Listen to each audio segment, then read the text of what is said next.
এবার আমেরিকার তেলবাহী জাহাজে হামলা চালালো ইরান।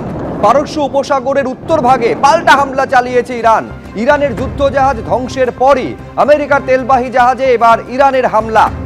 আমেরিকার তেলবাহী জাহাজে আগুন লেগেছে ইরানের হামলায়, এমনটা দাবি করা হচ্ছে সে দেশের তরফে।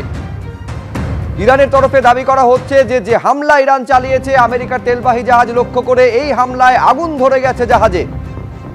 ঠিক যেদিন ভারত মহাসাগরে ইরানের যুদ্ধজাহাজ ধ্বংস করে দিয়েছিল আমেরিকার সাবমেরিন, তারপরই এই পাল্টা হামলা ইরানের তরফে চালানো হয়েছে।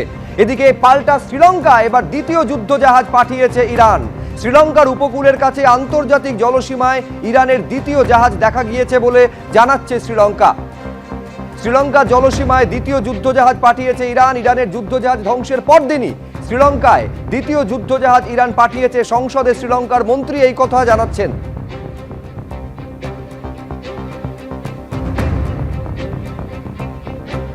যুদ্ধজাহাজ যে তাদের ধ্বংস করে দেওয়া হয়েছে সে কথা মানলেন ইরানের মন্ত্রী।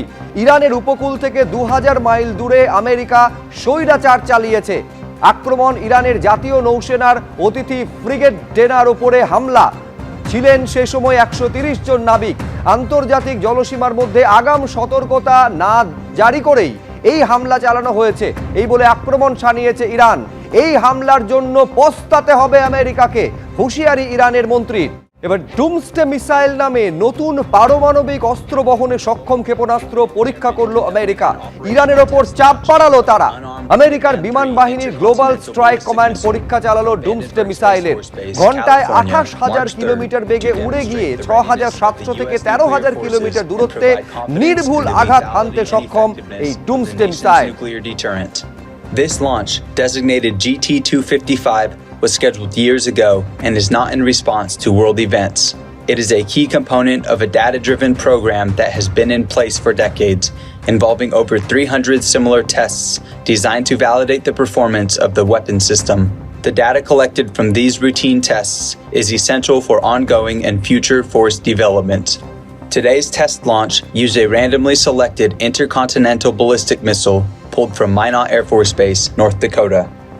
The missile was transported more than 1,300 miles and reassembled at Vandenberg Space Force Base, California. মধ্যপ্রাচ্যে যুদ্ধের ষষ্ঠ দিন, তুঙ্গে পৌঁছেছে সংঘাত। হামলা চালাচ্ছে আমেরিকা, ইসরায়েল পাল্টা হামলা চালাচ্ছে ইরান। মহড়ায় ব্যস্ত আমেরিকার নৌসেনা। শক্তিশালী অস্ত্র প্রয়োগে সমুদ্রে দেখা দিচ্ছে শকওয়েভ। দেখুন আমেরিকার নৌসেনার মহড়ার সেই ভিডিও।